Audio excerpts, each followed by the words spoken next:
لله نحمده ونستعينه ونستغفره ونؤمن به ونتوكل عليه ونعوذ بالله من شرور أنفسنا ومن سيئات أعمالنا من يهده الله فلا مضل له ومن يضلله فلا هادي له ونشهد أن لا إله إلا الله وحده لا شريك له ونشهد أن سيدنا ومولانا محمدا عبده ورسوله أما بعد أعوذ بالله من الشيطان الرجيم بسم الله الرحمن الرحيم قل هو الله أحد الله الصمد لم يلد ولم يولد ولم يكن له كفوا أحد وقال الله تبارك وتعالى وما أرسلناك إلا رحمة للعالمين صدق الله العظيم.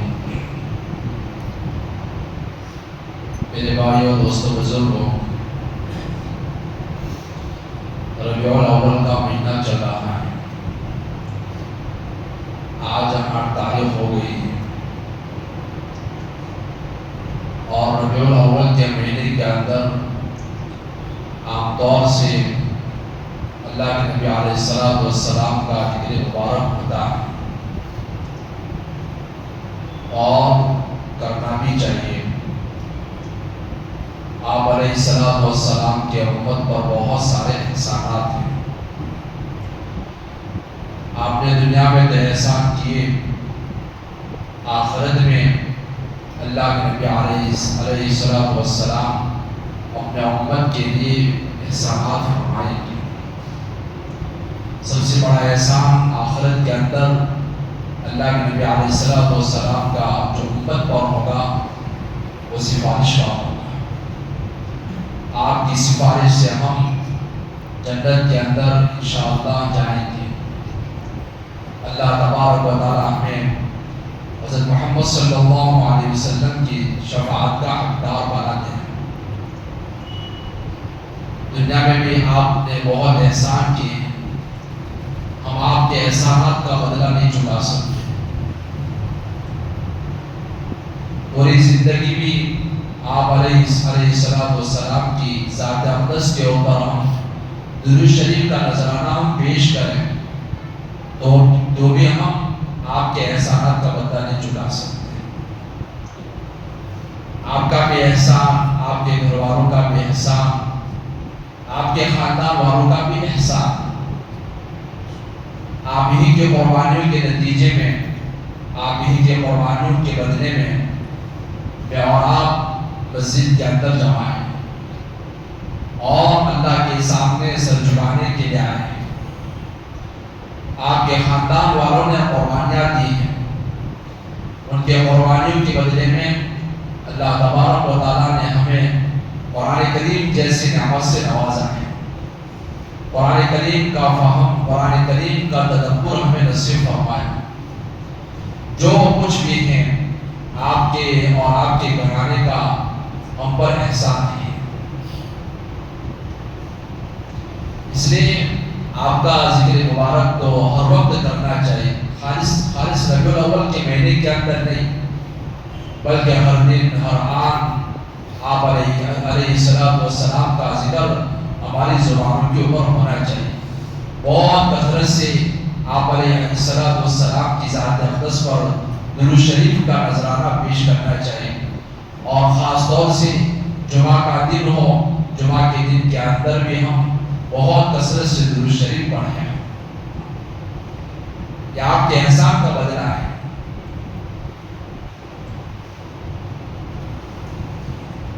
عام طور سے آپ علیہ السلام کا ذکر ہوتا ہے، لیکن آپ علیہ السلام کی سیرت سے اور آپ علیہ السلام نے جو سبق دیا ہے وہ سبق عام طور سے امت بھول جاتی ہے. جس کی اس وقت کے اندر، اس زمانے کے اندر اور خاص طور سے ہمارے ملک کے اندر جس کی ضرورت ہے، ہم اس کو بھول جاتے ہیں. اللہ کے نبی علیہ السلام نے ہم پر جو سب سے بڑا احسان کیا ہے وہ توحید کا احسان کیا ہے. توحید کا ہم کو سبق پڑھایا، اللہ کی وحدانیت کا درس ہم کو دیا ہے۔ آج سے میں اور آپ بہت غفلت کے اندر ہیں، ہمارے گھروں کے اندر سے، ہمارے سروں سے، ہمارے اولاد کے اندر سے دن بدن ایمان نکلتا جا رہا ہے، توحید کی کمی آتی جا رہی ہے، اور اس کا مسلمانوں کو احساس نہیں ہے۔ میں نے 2 کتابوں کا مطالعہ کیا، اس کے اندر بہت سارے اللہ کے نبی صلی اللہ علیہ وسلم کے احسانات ذکر کیے ہیں۔ ان دونوں کتابوں کے اندر سب سے پہلے آپ کا جو احسان بیان کیا ہے وہ توحید کا ہے۔ آپ صلی اللہ علیہ وسلم کی پیدائش کا دن دیکھو، محمد صلی اللہ علیہ وسلم کی جب پیدائش ہوئی ہے، پیدائش کے دن ہی آپ کی نظریں آسمان کی طرف اٹھی ہوئی تھی، اور آپ صلی اللہ علیہ وسلم انگلی سے اشارہ کر رہے تھے۔ اشارہ اس بات کا تھا اور نظریں اس بات کی طرف اشارہ کر رہی تھی کہ اب دنیا کے اندر ایک اللہ کی عبادت ہوگی، اس کے سوا کسی کی عبادت نہیں ہوگی، جھکا جائے گا اللہ کے سامنے، جھکا جائے گا، سر اس کے سامنے رکھا جائے گا، اس کے علاوہ کسی کے سامنے سر نہیں جھکایا جائے گا، اللہ کے علاوہ کسی کی عبادت نہیں کی جائے گی۔ یہ اللہ کے نبی علیہ السلام کا پہلے دن کا درس ہے، آپ کی پیدائش کا دن کا ایک سبق ہے۔ اور قرآن کریم کو اٹھا کر دیکھو، اللہ نے جگہ جگہ پر توحید کو بیان کیا ہے، پورا قرآن توحید سے بھرا پڑا ہے۔ سورہ انعام کو دیکھو، پوری سورہ انعام، اس کے اندر اللہ تبارک و تعالیٰ نے توحید کو، اپنی یکتائیت کو، اپنے اکیلے پن کو ذکر کیا ہے۔ ابراہیم علیہ السلام نے اپنے قوم کو کیا سمجھایا؟ اپنے قوم کو بلایا اور قوم کو بلا کر ارشاد فرمایا کہ آؤ تم ستاروں کی عبادت کرتے ہو، ہم دیکھیں ستاروں کو، کیا یہ میرا رب ہے؟ جب رات چڑھ گئی اور ستارے باہر نکل آئے، لیکن صبح ہوتے ہوتے ہی ستارے بھی غائب ہو گئے، غروب ہو گئے۔ ابراہیم علیہ السلام نے کیا فرمایا کہ میں ستاروں کو معبود نہیں مانتا، اس لیے کہ تو ڈوب گئے، میں ڈوبنے والوں کو پسند نہیں کرتا، یہ تو محتاج ہیں، نکلنے کے اندر اور ڈوبنے کے اندر محتاج ہیں۔ پھر دوسری دن اپنے قوم کو بلایا اور کہا کہ تم چاند کو مانتے ہو، چمکتے ہوئے چاند کو دیکھا تو کہا کہ یہ میرا رب ہے۔ جب یہ بھی چھپ گیا تو کیا فرمایا کہ میں چھپنے والوں کو پسند نہیں کرتے، چاند بھی چھپ گیا، خدا چھپتا نہیں۔ پھر سورج کو دیکھا کہ سورج بہت چمکدار ہے، اپنی تیزی دکھا رہا ہے کہ یہ ہو سکتا ہے ہمارا ہاذا ربی ہاذا اکبر، لیکن سورج بھی غروب ہو گیا تو کیا فرمایا اپنے قوم سے؟ فلما افلت قال یا قوم انی بریء مما تشرکون، اے میرے قوم، جس سورج کی تم پوجا کرتے ہو میں تو اس کی پوجا نہیں کرتا، میں تو اس سے بری ہوں، میں اس سے بیزار ہوں۔ پھر آگے کیا فرمایا؟ انی وجہت وجہی للذی فطر السماوات والارض حنیفا وما انا من المشرکین، میں نے اپنے آپ کو اس اللہ کے سامنے سپرد کیا جس نے آسمان کو بنایا، جس نے زمین کو بنایا، اور میں تو شرک کرنے والوں میں سے نہیں۔ ابراہیم علیہ السلام جب دنیا سے جا رہے ہیں اپنے قوم کو کیا سمجھایا؟ اپنے بیٹوں کو کیا فرمایا؟ یا بنی ان اللہ اصطفى لكم الدین فلا تموتن الا وانتم مسلمون، اپنے بیٹوں کو نصیحت کر رہے ہیں کہ میرے بیٹوں تمہاری موت آوے اس حالت میں آوے کہ تم اسلام کی حالت میں دنیا سے جا رہے ہو، ایمان کی حالت میں دنیا سے جا رہے ہو، بغیر ایمان کے بغیر اسلام کے اللہ کے سامنے حاضر وقت ہونا، ایک اللہ کی عبادت کرتے ہوئے اللہ کے دربار کے اندر حاضر ہونا۔ پھر کیا فرمایا؟ ام کنتم شہداء اذ حضر یعقوب الموت، حضرت یعقوب علیہ السلام نے اپنے بیٹوں کو پوچھا کہ میرے بیٹوں، میرے دنیا سے چلے جانے کے بعد تم کس کی عبادت کرو گے؟ جو وصیت کر رہے ہیں، جیسے ہم وصیت کرتے ہیں مال کی، روپیوں کی، کاروبار کی، تجارت کی وصیت کرتے ہیں، کرنا چاہیے، لیکن سب سے پہلے اپنے اولاد کو وصیت کرو اس بات کی کہ ہمارے چلے جانے کے بعد تم کس کی عبادت کرو گے۔ بہت ضروری ہے۔ اپنے بیٹوں کو بلایا اور پوچھا میرے چلے جانے کے بعد تم کس کی عبادت کرو گے؟ تو کیا فرمایا؟ ہم تو عبادت کریں گے کس کی؟ کیا ایک اللہ وحدہ لا شریک لہ کی عبادت کریں گے۔ اسماعیل کا اور اسحاق کا معبود ہے، ایک معبود کی عبادت کریں گے، اللہ کے ساتھ ہم کسی کو شریک نہیں کریں گے۔ یوسف علیہ السلام جیل کے اندر ہیں، جیل کے اندر بھی اپنے ساتھیوں کو اللہ کی وحدانیت سمجھا رہے ہیں اور بہت پیارے انداز میں سمجھا ہے۔ ایک اللہ بہتر ہے یا متفرد معبود بہتر ہے؟ یا صاحب السجن ارباب متفرقون خیر ام اللہ الواحد القہار، الگ الگ متفرد معبود بہتر ہے یا ایک اللہ بہتر ہے؟ آیت الکرسی کو پڑھو، اس کے ترجمہ کو دیکھو، اسی سے وحدانیت اللہ کی ربوبیت سمجھ میں آئے گی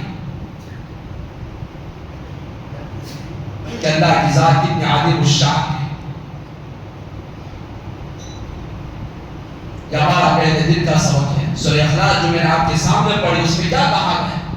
قل هو اللہ احد، کہہ دو کہ اللہ ایک ہے، اللہ الصمد، اللہ بے نیاز ہے، لم یلد ولم یولد، اللہ کا کوئی لڑکا بھی نہیں، اللہ کسی کا باپ بھی نہیں، ولم یکن لہ کفوا احد، اللہ کے برابر کوئی نہیں ہے دنیا کے اندر اور کوئی ہو بھی نہیں سکتا۔ اللہ نے اپنی تعریف بیان کیا قرآن کریم کے اندر، ان اللہ فالق الحب والنوى، اللہ تبارک و تعالیٰ کی ذات ہے جو گٹلی کو پھاڑ کر اس کے اندر سے درخت کو اگاتی ہے۔ یخرج الحی من المیت ویخرج المیت من الحی، مردے کو زندے کے اندر سے نکالتا ہے اور زندے کو مردے کے اندر سے نکالتا ہے، انڈے سے مرغی، مرغی سے انڈا۔ یہ اللہ کی ذات ہے۔ پھر اللہ ہم سے کہہ رہا ہے ذالکم اللہ فانا تؤفکون، یہ تمہارا اللہ ہے، تم کہاں پھرے جا رہے ہو؟ اللہ نے ہم کو بغیر نمونے کے پیدا کیا ہے۔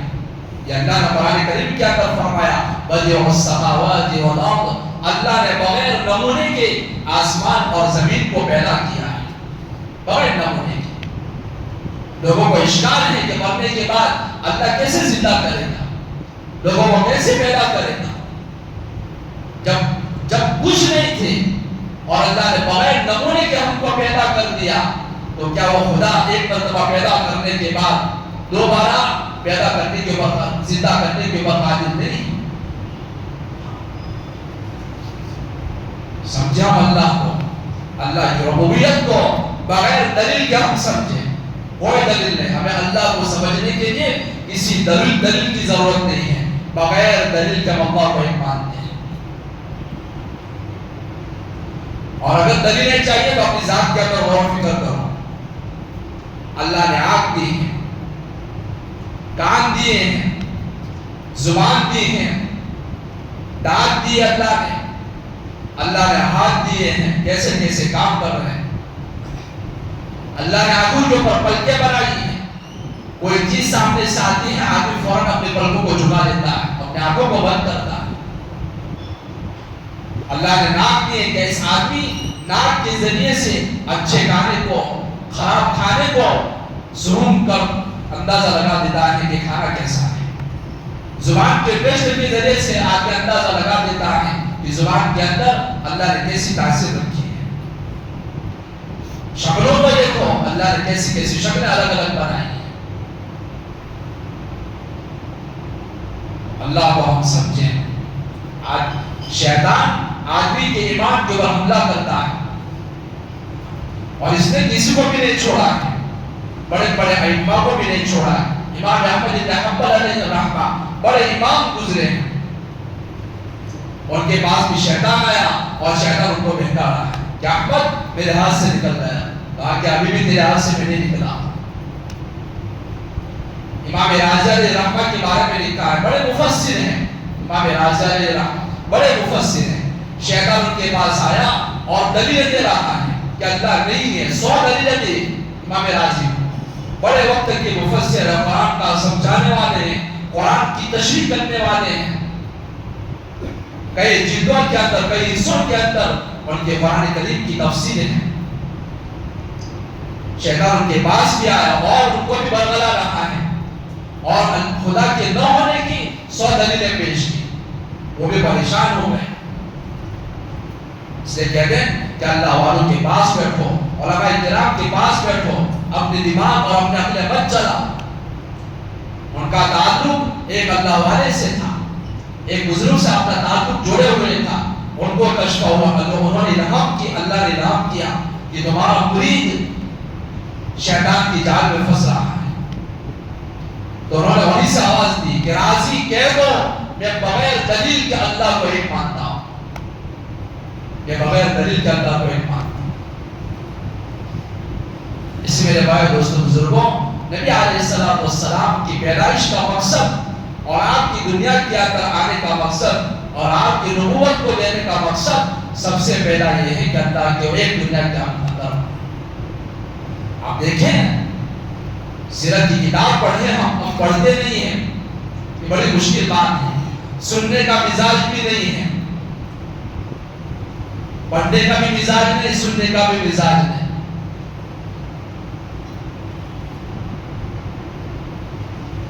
اللہ کے نبی علیہ السلام کی جب پیدائش ہوئی ہے, ایران کے اندر 1000 سال سے آگ جل رہی تھی. مجوسی لوگ اس کی عبادت کرتے تھے, آگ کی عبادت کرتے تھے. مسلسل ایک آگ ساتھ 1000 سال تک چل رہی تھی. اس کو بجھنے بھی نہیں دیتے تھے. لیکن آپ علیہ السلام کی جب پیدائش ہوئی ہے فوراً وہ آگ بجھ گئی. اشارہ تھا کہ اب دنیا کے اندر آگ کی عبادت نہیں ہوگی, ایک اللہ کی عبادت ہوگی. ایران کے اندر ساوا جھیل تھی اور اس کے آجو باجو کے اندر گرجاگھر بنے ہوئے تھے. وہاں پر لوگ سیر و تفریح کے لیے آتے تھے اور وہاں پر ایک نہر چل رہی تھی, اس کی عبادت کرتے ہوں گے. آپ علیہ السلام کی جب پیدائش ہوئی ہے اس نہر کا پانی خشک ہو گیا, ایک قطرہ بھی نہیں رہا, ایک قطرہ بھی. اشارہ تھا اس بات کی طرف کہ زمین کے اوپر, اللہ کی دھرتی کے اوپر ایک اللہ کی عبادت ہوگی, نہر کی عبادت نہیں ہوگی. مکہ مکرمہ کے اندر 4 آدمیوں کے بھاگیداری کے بت بنے ہوئے تھے. اللہ کے نبی علیہ السلام کی جب پیدائش ہوئی ہے اس وقت تو بت نیچے گر گئے. جب انہوں نے جا کر دیکھا کہ ہمارے بت گرے ہوئے ہیں تو انہوں نے سیدھا کیا. تھوڑی دیر میں پھر بت گر گئے, پھر سیدھا کیا, تیسری مرتبہ پھر گر گئے. تو فوراً سمجھ گئے کہ کچھ نئی بات پیش آئی ہے. اللہ کے نبی علیہ السلام کی پیدائش کا دن, یہ سب اشارے تھے کہ اب دنیا کے اندر بتوں کی عبادت نہیں ہوگی, اب کس کی عبادت ہوگی, ایک اللہ کی عبادت ہوگی. اسے میرے بھائی دوستو بزرگوں, آج کے زمانے کے اندر خصوصاً ہمارے ملک کے اندر ہم اپنے بچوں کی ایمان کی بہت فکر کریں. اس کو اپنی زندگی کے اندر لانے کی ضرورت ہے. اور دوسری بات, نبی علیہ السلام کی سنتوں کو اپناویں. آپ علیہ السلام کی زندگی کو اپناویں. خالص دل سے جلوس کرنے سے کام نہیں چلے گا میرے بھائی. اس کے اوپر ہمارے خالص مغفرت ہونے والی نہیں ہے. ہماری مغفرت تو آپ علیہ السلام کی سنت پر چلنے کے اوپر ہے. اگر ہم نبی کی ذات سے اپنی ذات کو ملائیں گے تو ہم قطب بھی بن سکتے ہیں، ابدال بھی بن سکتے ہیں، اور سب کچھ بن سکتے ہیں۔ اگر ہم نے اپنی ذات کو نبی کی ذات سے نہیں ملایا اور ہم چاہے ہواؤں کے اندر اڑ رہے ہوں تو ہم کچھ بھی نہیں، بیکار ہے سب۔ اور ہمارے کتابوں کے اندر لکھا ہے کہ اللہ تبارک و تعالیٰ نے عقل کے 100 حصے بنائے ہیں، اس میں 99 حصے اللہ کے نبی علیہ السلام کو دیے ہیں، ایک حصہ دوسرے لوگوں کو، پوری دنیا کے انسانوں کو دیے۔ اندازہ لگائے کہ میرے اور آپ کے آقا کو کتنی عقل ہوگی۔ تعجب ہے نوجوانوں کے اوپر کہ اس 99% عقل دینے والی کی زندگی کو چھوڑ کر ایک حصہ دنیا کے انسانوں کو دیا ہے، اس میں بیوقوف سے بیوقوف جو انسان ہوتا ہے، ہمارے نوجوان اس کے پیچھے چل رہے ہیں۔ یہ سب سے بڑی بیوقوفی ہے۔ اندازہ لگاؤ اللہ کے نبی علیہ السلام کے عقل کا۔ صرف واقعہ مشہور ہے، اللہ کے نبی علیہ السلام کے زمانے کے اندر مسجد نبوی کے اندر ایک آدمی آیا اور اس نے پیشاب کر دی، تو صحابہ نے اس کو روکا، اس کو آواز دی، تو اللہ کے نبی علیہ السلام نے صحابہ کو روک دیا کہ رک جاؤ، اس کو پیشاب کرنے دیں۔ حضرت مولانا سلیمان صاحب ندوی علیہ رحمہ فرماتے ہیں کہ ایک انگریز نے اس کے اوپر ریسرچ کیا کہ نبی علیہ السلام نے اس کو کیوں روکا، تو اس نے 2 وجہ لکھی ہیں۔ ایک ہے کہ اگر اس کو چالو پیشاب کے اندر روکتے اور وہ بھاگتا تو ایک جگہ کے بجائے پوری مسجد ناپاک ہوتی، یہ عقل مندی کی بات ہے۔ اور دوسری بات یہ بتائی کہ اگر اس کو روکتے اور وہ پیشاب کو روک لیتا تو ہو سکتا ہے کہ پیشاب کے روکنے کی وجہ سے اس کو کوئی بیماری ہو جائے۔ نبی علیہ السلام کی عقل مندی ہے، قربان جاؤ میرے اور آپ کے آقا جناب محمد رسول اللہ صلی اللہ علیہ وسلم کی ذات اقدس۔ نبوت ملنے سے پہلے وہ بھی واقعہ مشہور ہے کہ حجر اسود کو مکہ کے کافروں نے جب بیت اللہ کو تعمیر کیا اور حجر اسود کو رکھنے کی بات پیش آئی تو پورے خاندان کے اندر، تمام قبیلوں کے اندر جھگڑے ہو گئے۔ سوچا کہ اس کا حل کیا جائے، تو تمام نے یوں کہا کہ آئندہ کا جو سب سے پہلے مسجد حرام کے اندر آئے گا اس کے ذریعے سے ہم حجر اسود کو وہاں پر رکھوائیں گے۔ دوسرے دن اتفاق سے ایسا ہوا کہ اللہ کے نبی علیہ السلام سب سے پہلے مسجد حرام کے اندر موجود، اور جب سب خاندان والے، سب قبیلے والے تشریف لائے تو آپ نے تمام نے آپ کو دیکھ کر خوشی کا اظہار کیا، چلو اس کے ذریعے سے ہم حجر اسود کو اس کی جگہ پر رکھوائیں۔ آپ نے کیسے عقل مندی کا اظہار کیا اور کیسے عقل سے کام لیا۔ ایک چادر منگوائی، چادر منگوانے کے بعد اس کے اندر پتھر رکھا اور ہر قبیلے کے سردار سے کہا کہ ہر قبیلے کا سردار اس چادر کو پکڑ۔ ہو گیا کہ تمام قبیلے والوں نے حجر اسود کو اپنی جگہ پر رکھا۔ قریب جا کر اللہ کے نبی علیہ السلام نے اپنے ہاتھ سے اٹھا کر رکھ دیا۔ یہ عقل ہے۔ اس عقل مند شخص کی ہم زندگی کو چھوڑ کر دنیا کے نادان، دنیا کے بیوقوف لوگوں کی ہم زندگی اپناتے ہیں، جن کو پیشاب کرنے کا طریقہ بھی معلوم نہیں، جن کو کھانے کا طریقہ بھی معلوم نہیں۔ ایسے لوگوں میرے بھائیوں کامیابی ایسے نہیں ملتی ہے۔ کامیابی اگر چاہتے ہو میرے بھائیوں، اپنی زندگی کے اندر ایمان لاؤ، اپنی زندگی کے اندر نبوی زندگی کو پیدا کرو، نبی کی ایک ایک سنت کو زندہ کرو۔ معمول ایک سنتوں کو چھوڑو نہیں، سر کے بال سے لے کر پیر کے ناخن تک ہماری زندگی نبی علیہ السلام کی زندگی کے مطابق تو ہم کامیاب ہو سکتے ہیں، ورنہ نہیں ہو سکتے۔ چاہے ہم کتنی ہی ہم راستے اختیار کریں، ایجوکیشن کا راستہ اختیار کریں یا کاروبار کریں یا اور کوئی راستہ ہم اختیار کریں، اس کے بغیر ہم کامیاب نہیں ہو سکتے۔ اس کے بغیر تو ہمیں رونا ہی رونا ہے۔ اللہ تبارک و تعالیٰ ہمیں کئی سنی باتوں پر عمل کرنے کی توفیق نصیب فرمائے۔ ہماری زندگیوں کے اندر اللہ تبارک و تعالیٰ اپنی محبت، اپنے حبیب صلی اللہ علیہ وسلم کی محبت ہمارے سینوں میں پیدا فرما دے۔ آمین وآخر دعوانا الحمدللہ رب العالمین۔ میں اپنے آگے کی سفر کو مکمل